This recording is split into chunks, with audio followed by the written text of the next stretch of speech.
கேளாதளிக்கும் முன் கேடில் புகழை கேடு செய்யாதல் அருணாச்சலா, நைந்தெழுகனையார் நல்லழைப்பதத்தில் நாடிக்கொள்ளலும் அருணாச்சலா, நோக்கிய கருதிமை தாக்கிய பக்குவம் ஆக்கினை ஆண்டல் அருணாச்சலா, என்போலும் தீனர இன்புரகாத்தனி என்னாலும் வாழ்ந்தல் அருணாச்சலா.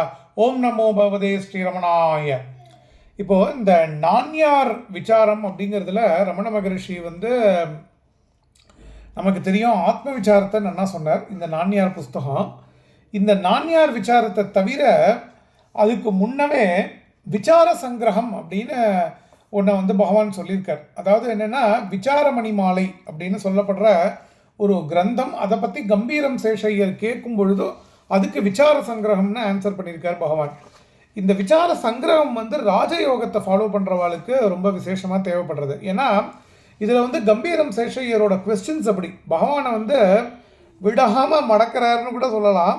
விடாமல் மடக்கி என்ன கேட்குறார், பிரீத் கண்ட்ரோலை பற்றி கொண்டு வர்றார். பிரீத் பிராணனை கண்ட்ரோல் பண்ணாக்க ஏன் மனம் அடங்கணும் அப்படின்னு சொல்லி கேட்குறார்.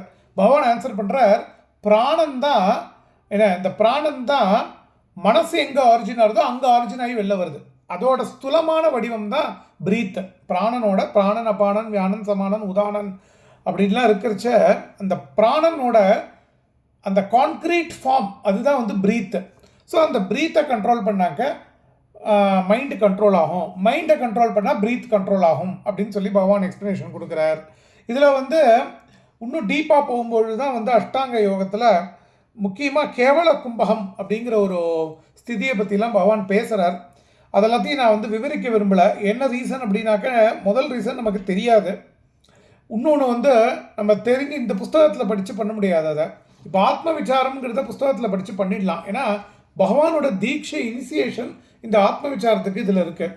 ஆனால் இந்த ராஜயோகத்துக்கான இனிஷியேஷனை பரமஹம்ச யோகானந்தா மாதிரியான ஒரு பெரிய ராஜயோகி கிரியாயோகத்தில் இருக்கிறவா ஹட்டயோகி நமக்கு கொடுக்கணும். எப்படி கொடுப்பா அப்படின்னு கேட்டாக்க, குரு இந்த இடத்துல அப்படி வைப்பார், அப்படியே இழுத்துவார், ஆக்ஞா சக்கரத்தில் இழுப்பார் குரு. இல்லைனாக்கா சகசிராரத்தில் அப்படி அப்படி இப்படி வைப்பார், குட்டு வைப்பார் குரு. அங்கே மூலமாக இனிஷியேஷன் கொடுப்பார். என்ன ஹஸ்ததீட்சை கொடுப்பார். எங்கன்னா அநாகத சக்கம் இந்த இடத்துல இப்படி இப்படி வச்சுப்பார் குரு, ஹஸ்ததீட்சை கொடுப்பார். இந்த மாதிரி பலவிதமான தீட்சைகள் இருக்குது. அது குருமுகமாக அறியும் பொழுது தான் நம்ம ராஜயோகத்துக்கு போக முடியும்.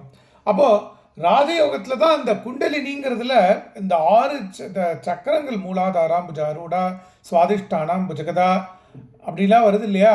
சுவாதிஷ்டானம் புஜகஜா சதுர்வக்திர மனோகரா ஆக்ஞா சக்கராந்தராலஸ்தா ருத்ர கிருதி விபேதினி.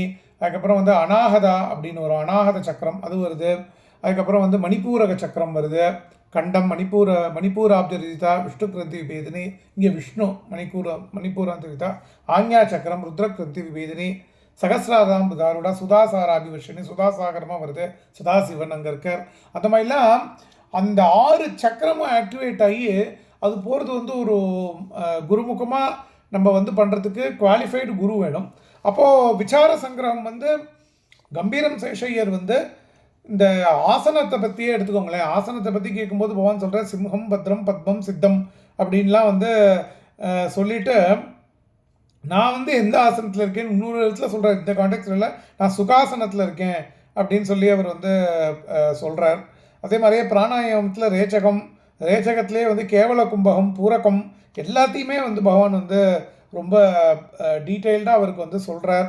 அதே மாதிரியே நாடிகள் looking at the tip of the nose, reflection அந்த நாடி சுத்தம், தாரணம், என்ன தியானம், அதுக்கப்புறம் கடைசியில் சமாதி நிலை, அது எல்லாத்தையும் பகவான் இதில் ரொம்ப இதுவாக இதுங்கிறார். அதே மாதிரியே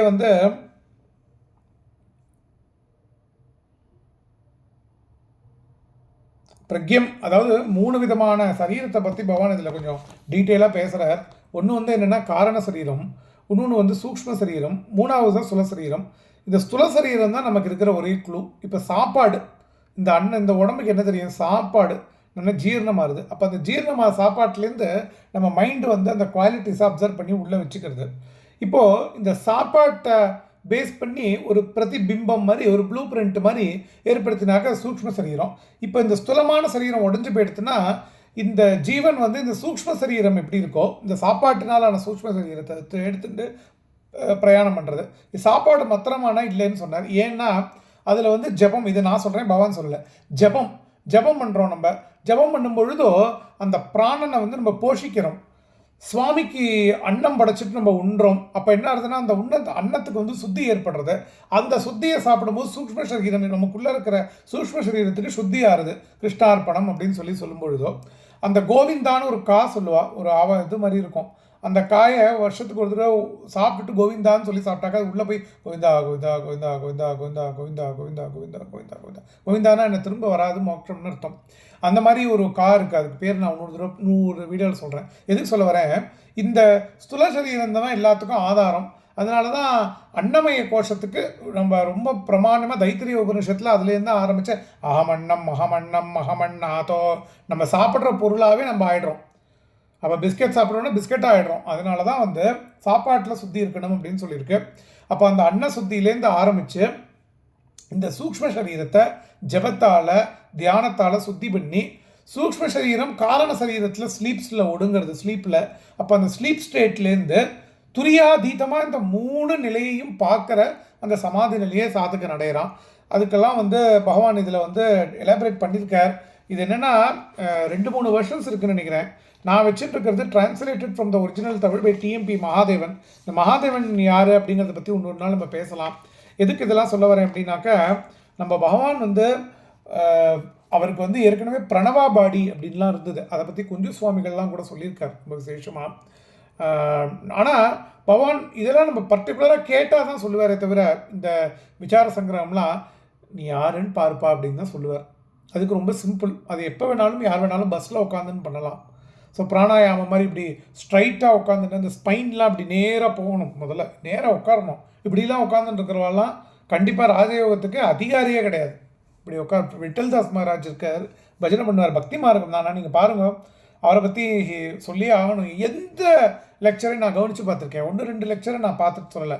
ஒரு நாள் கூட எந்த லெக்சர்லேயுமே இப்படி உட்கார மாட்டார். நீங்கள் எந்த அப்படி கம்பீரமாக உட்காருவார். அது பக்தி யோகத்தில் அந்த பாண்டுரங்கனை பற்றி சொல்லும் பொழுது அப்படி உட்காருவார்.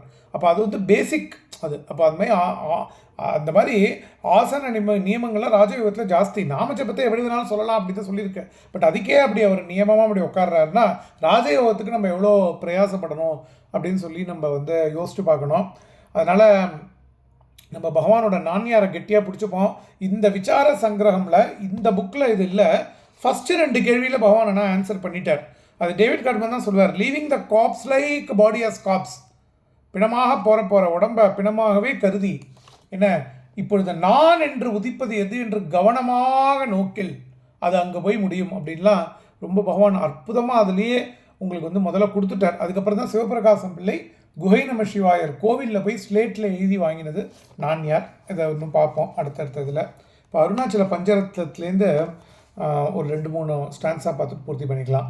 அருணிறைவான அமுதக்கடலே விரிகதிரால் யாவும் விழுங்கும் அருண கிரிபரமான்மாவே கிளருள பூனன்றாய் விதிபரிதியாக விளங்கும் சித்திரமாமீதெல்லாம் செம்மலையே நின்பாலே உத்திதமாய் நின்றே ஒடுங்கிடுமா நித்தியமும் நான் என்னிதய நடுத்திடுவையாளுன் பேர் தானிதயம் என்றிடுவர்தாம். கேளாதரிக்கும் முன் கேடல் புகழை கேடு செய்யாதல் அருணாச்சலா நைந்தரிகனையார் நல்லலை பதத்தில் நாடிற் கொள்ளலும் அருணாச்சலா நோக்கிய கருதிமை தாக்கிய பக்குவம் ஆக்கினி ஆண்டல் அருணாச்சலா என்போலும் தீவிர இன்பரகத்தினி என்னாலும் வாழ்ந்தல் அருணாச்சலா. ஓம் நமோ பகவதே ஸ்ரீரமணாய.